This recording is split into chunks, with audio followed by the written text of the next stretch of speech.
I'm a trained remote viewer. I'm also trained in all the psychic abilities, and I was in a secret government program that was looking for human potential, um, superpowers, magic, power in the other dimensions.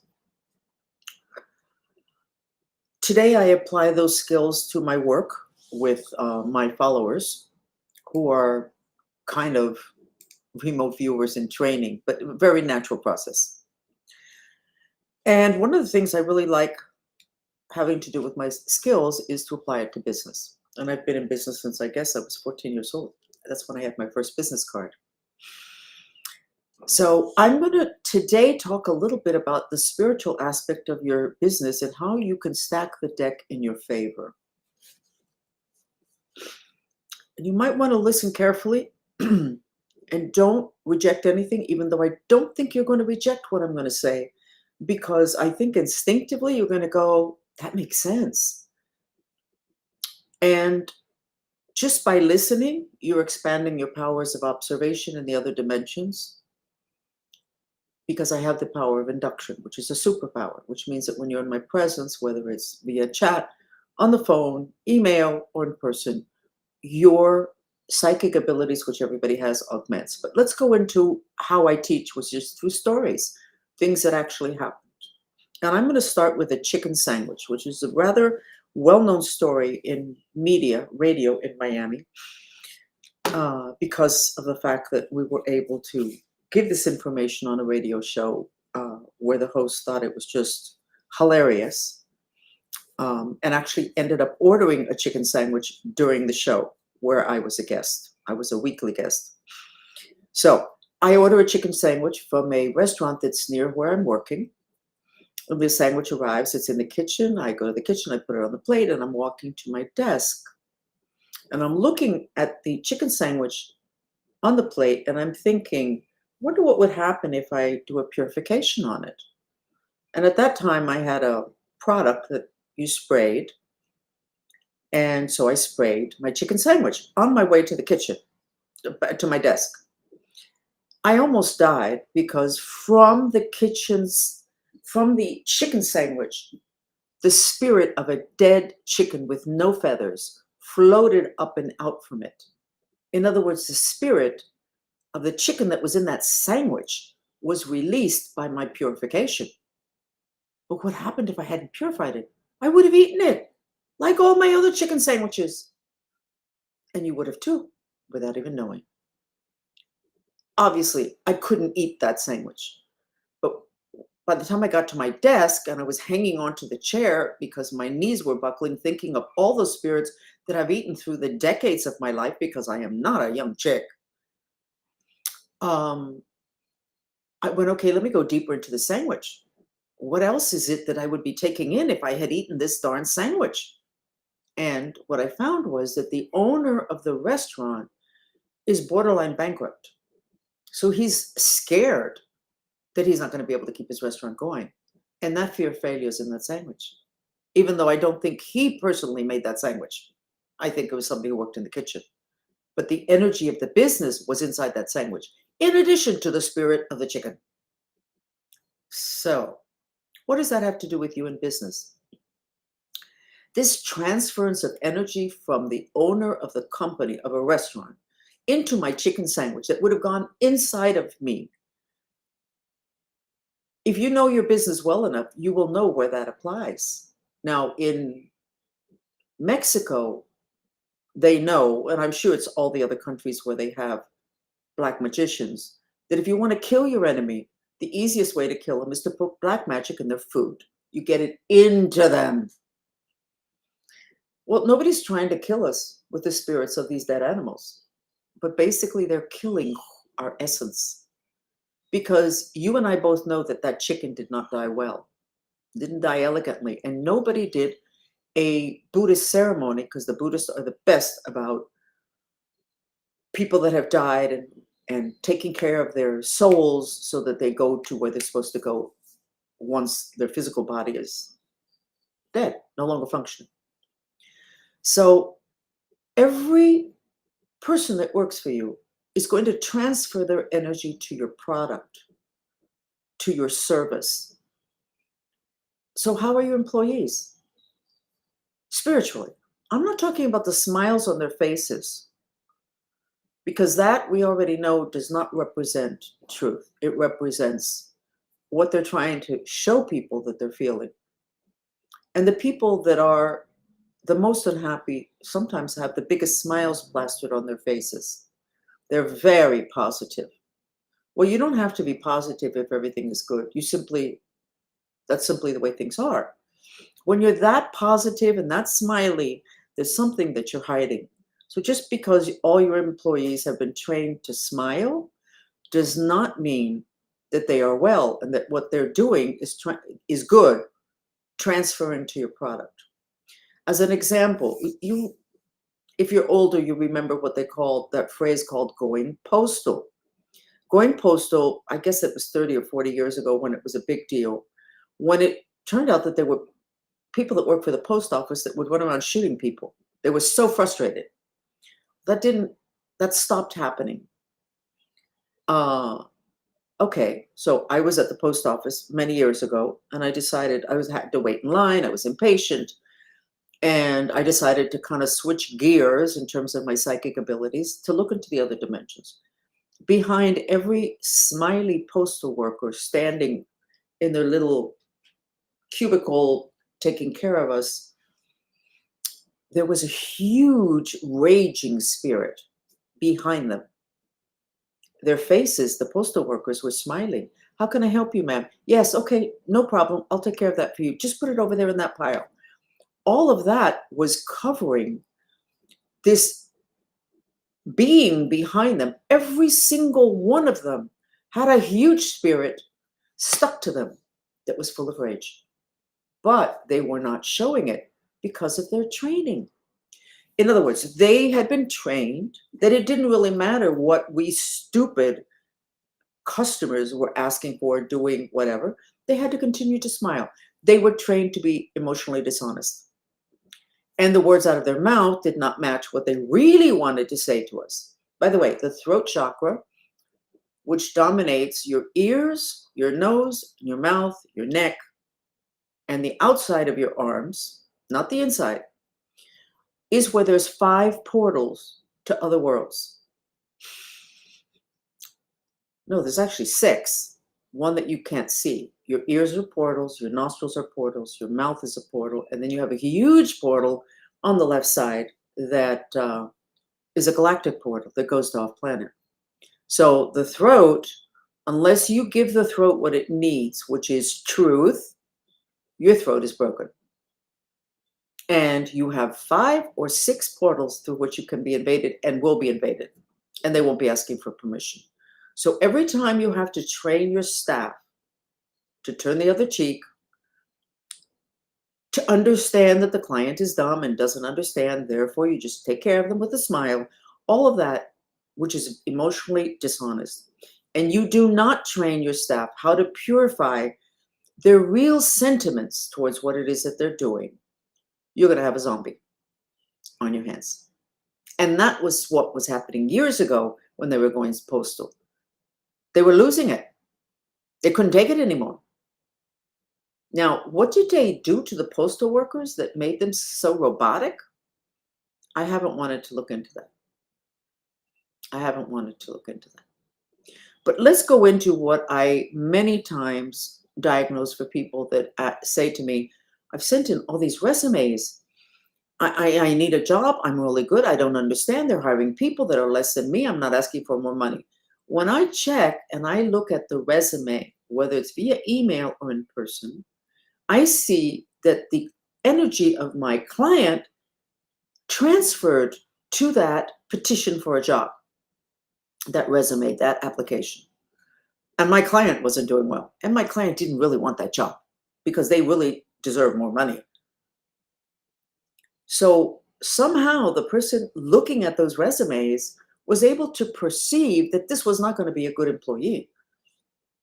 That transference to that document or to that email is very real.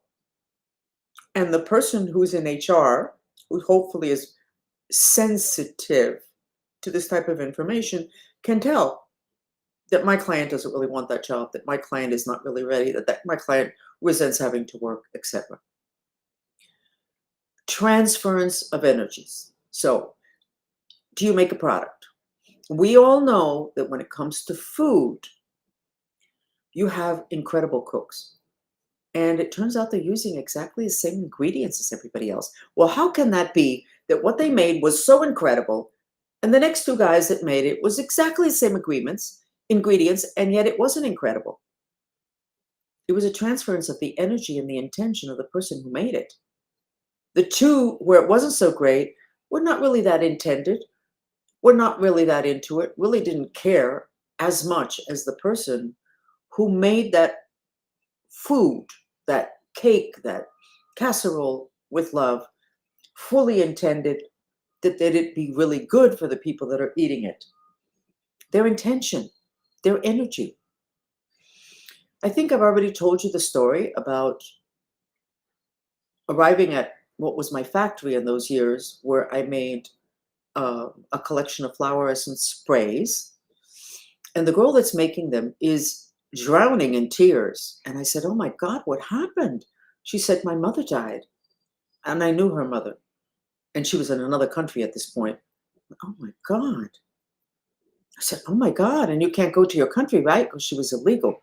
"No, I can't." I said, "Well, go home. What can I do for you?" She said, "No, I'm better here working." She's from a country where work is really very highly regarded, and you just keep working regardless.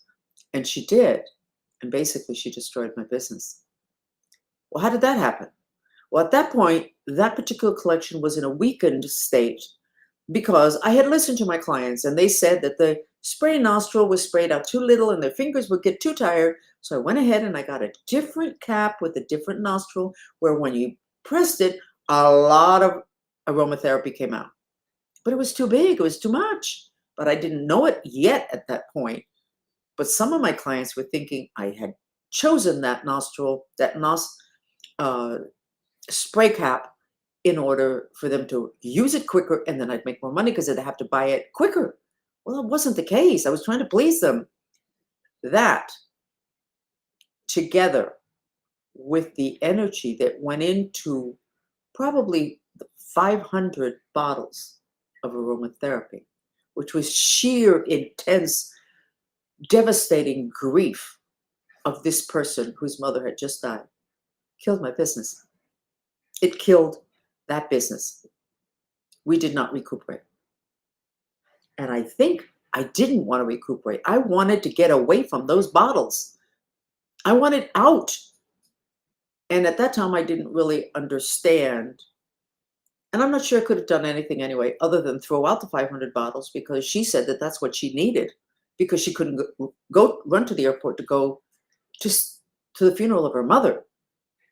So I should have probably thrown out the 500 bottles, but I don't think I was really aware of the consequences of having somebody in such a deep level of grief handling my products, literally making them. And flower essences are very, very susceptible to energies. They tell you that when they teach you how to work with them.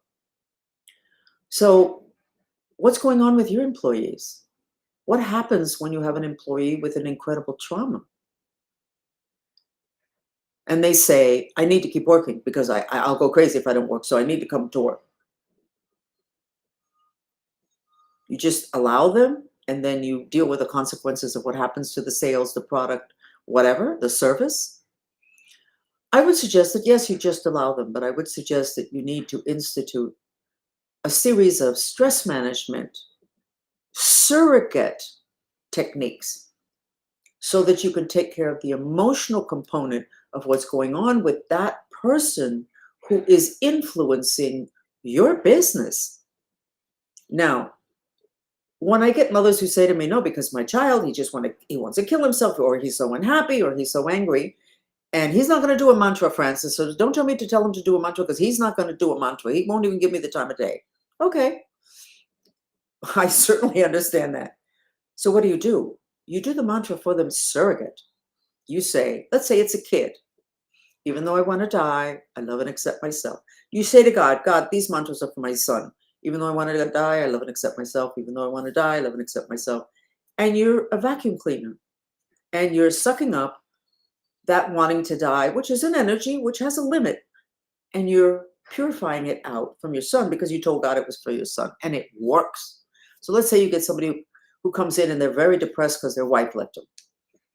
But they have to work because if not, they'll go crazy. Okay, so they work and they have to handle customers. So you know what? Do what we do in one of the companies that I advise.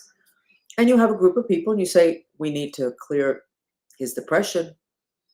So everybody, they don't even sit in a corner. Everybody runs around for a few minutes with, even though I'm depressed and want to die, I love and accept myself. And they say, God, this is for this coworker. And they do it, and then whoop, it gets taken care of. Now, we started that because this particular company knew that there was a particular part of their process in which it was very easy for the customer to lose it. It was just kind of like built into the process, having nothing to do with the company, having to do with what the service was. So we had already trained them that when they got customers that lost it, that they would clear the room in which the customer was in to not leave the emotional residue of hatred and confusion and accusations that that customer left. And it really, really worked. And so the people in that company would call me on the phone and say, oh my God, we have a problem here. And this girl is going to come in and we don't know what to do. And I said, well, no problem. Just give everybody this mantra. And until that client shows up, and while she's here, you continue doing the mantra. What's the issue? Well, there's no real issue. The salespeople would say, she's a little bit nuts. She's stressed. She's crazy. She wants something, but she's totally unreasonable. And even her family tells her, but she's just wild. So the mantra that I gave them in this particular instance that I'm thinking of is, even though I hate, I'm confused and I hate, I love and accept myself. And I said, just start doing it now. Just give as many of the girls that are not busy, give them this mantra. It's for this client. God will know that. And just keep going. By the time the client would come in, the client was pacified, which is the word Buddhism uses for when they want to pacify spirits. And basically, when you're doing that, you're pacifying the spirits that are making that person crazy. So it's a technique that ends up being a business technique to where you can pacify a client, a customer, to where you can actually have a conversation with them, to where whatever it is their complaint is, it's a legitimate complaint rather than a complaint generated by hatred and confusion, which was fueled by spirits that want there to be a problem. So there's a lot of things that you can do in your business that you could call spiritual. I call it mental yoga, that will help your business survive. Even clients that are completely off the wall and that are completely crazy.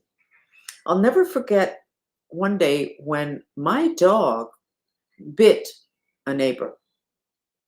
And I was like, oh my God.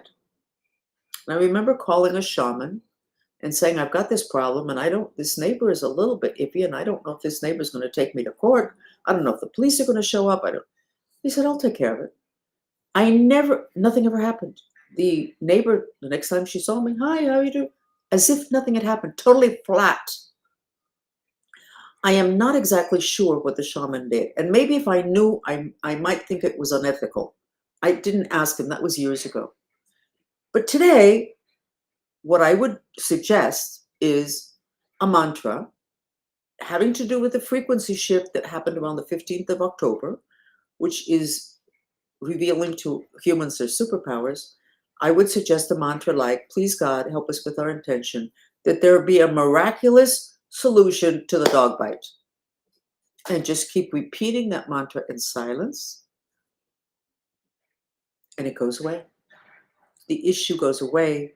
The emotional reactions go away. the neighbor who might have had something against me or needed an enemy at that point, needed somebody to be angry at, the fuel for that can get dissipated with that mantra. I don't know what the shaman did. I don't want to know what the shaman did, because I suspect he was a little bit more aggressive than that, because this doing that kind of mantra I just gave you is not aggressive. It's totally ethical. So when you have a problem, you need to remember that you have a problem whose cause never started in the physical dimension. It always started in the other dimensions.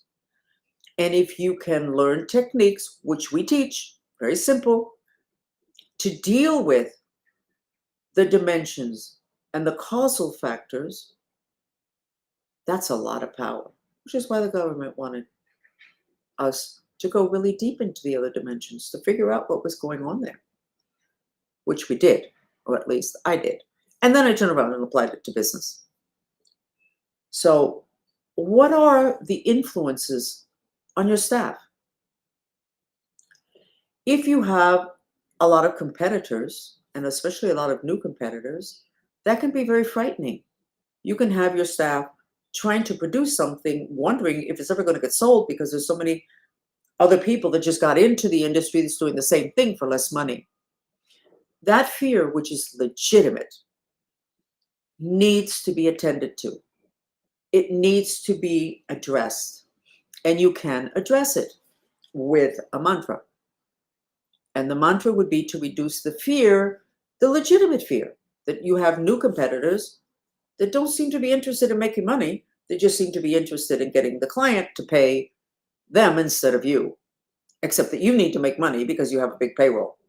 So you do a mantra to reduce the fear of your staff so that your staff can continue to work clear-headed. Now, all of these can fall under the title of stress management, because they are stress management, but they're very specific for your very specific issues in business. And that's why I call the mantras point-specific mantras. The mantras that I teach, not just in business, but private people, are not the kind of spiritual mantras that you learn in Tibet and in India.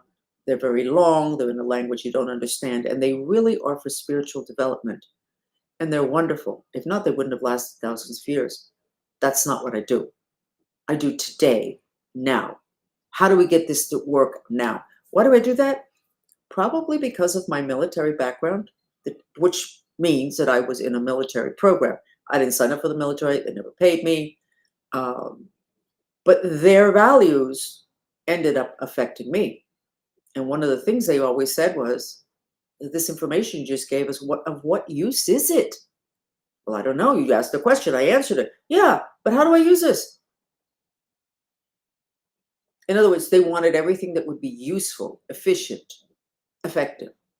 So what I teach is efficient and effective, because I'm still reacting to the training I had and to the threats and all the rest of it when I was in training for all of the mind expansion that happened to me under this program.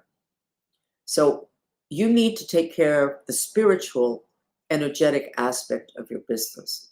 And another thing, you cannot be next to a company that has gone bankrupt or is going bankrupt. You cannot be on a business street where half the people are struggling, half of the businesses are struggling to stay open, and it not influence you, because energy moves.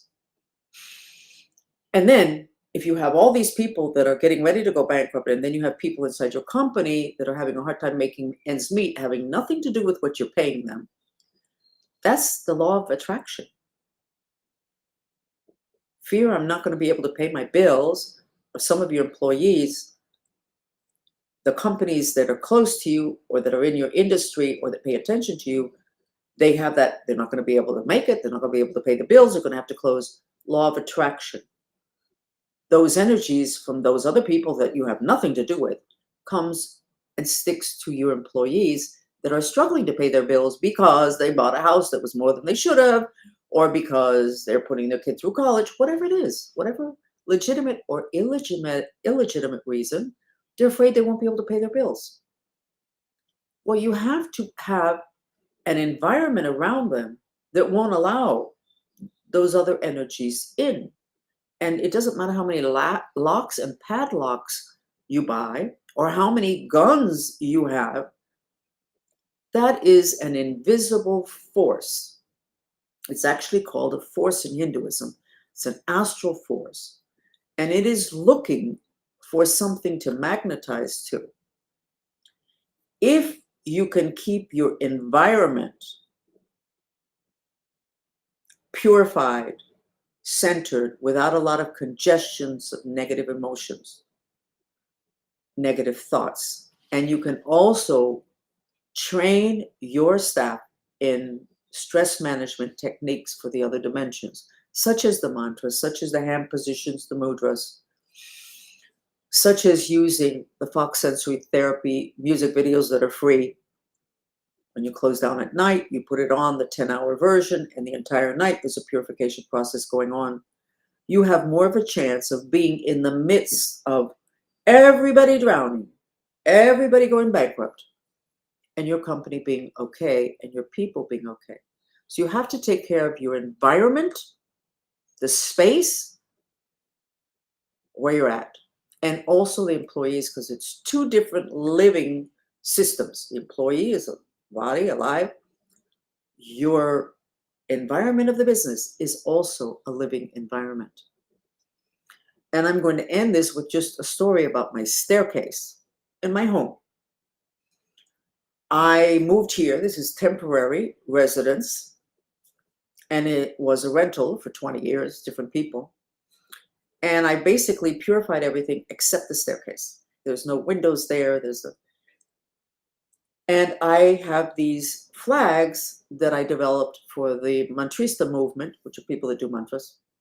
It's not a religious, it's a movement. And there's no organization, there's no roster, there's none of that. Just people who do mantras and I made these flags up like the Tibetan flags, and they have mantras on them and the symbols and petitions. And you're supposed to hang them loosely like the Tibetan flags. And as there's movement, those mantras that are on the flags, those symbols transfer to the air and they move. So they're really very good. So I decided to hang one in the staircase, and I was fingers crossed, praying that I wasn't going to fall down the stairs as I'm trying to hang them by myself. And all of a sudden I could see a congestion like this big of black energy, which is a congestion of depression. Everything has energy. It's called scientists are believing that everything has consciousness. There's this huge cloud of black in my staircase. The good news is the whole staircase was not black, so I had made progress. And I'm putting up these flags, and I had the flags in front of me, and this black cloud is a bit beyond. And the black cloud, I could see the eyes. It was staring at the flags, like trying to scare the flags off. It didn't like the flags. It was like a confrontation between my mantrista flags and that consciousness, which is called a mayasam, which is a congestion of emotions, spirits, thoughts, magnetized together, very negative. And I was like, whoa, it was a confrontation between two energies, the flags purifying, all these neat mantras floating in the air, and then this congestion, the enemy that did not want to be eliminated. I'm talking about one hallway, one staircase. Important enough that since I got here, every time I walk down the stairs, I do an intention mantra to never fall down the stairs, to never fall down. Because that energy was in that staircase. And of course, now I'm aware it was a spirit that was there waiting for the right time to trip me up so that I would fall down the stairs. That's just one staircase. What do you have in your company? Whether you own it or not, doesn't matter. Where is there a weak spot, a danger point, a place where there's been too much crying, a place where there's been too many angry people, such as the reception desk? You may not be able to fly these flags over the reception desk because you'd have to spend half your time explaining what they're for. But there's many other things that you could do to make sure that those last 15 customers who were all unreasonable because they were bringing in their misery from their personal life into your company and demanding stuff that they shouldn't have even been demanding, that energy is left there. It's also on top of your employees who have to take care of the next people. What are you doing about clearing that so that that's not a cesspool or portal to other dimensions?